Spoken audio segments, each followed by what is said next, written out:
सबसे पहले जितने भी हमारे गार्जियन उपस्थित हैं सभी को मेरा प्रणाम।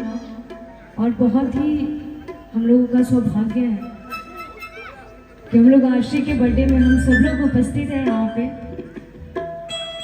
इतनी क्यूट सी है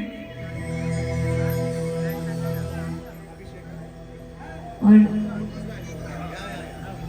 अभिषेक भैया की छोटी सी बिटिया रानी के बर्थडे में हम लोग सब लोग यहाँ पे आए हैं। बहुत बहुत धन्यवाद आपको, बहुत सारी तरक्की माता रानी दी।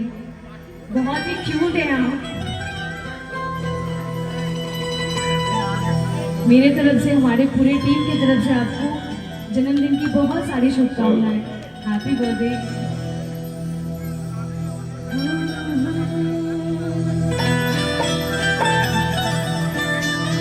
एक छोटा सा प्यारा सा भजन, बाकी आप सबका जो आदेश रहेगा।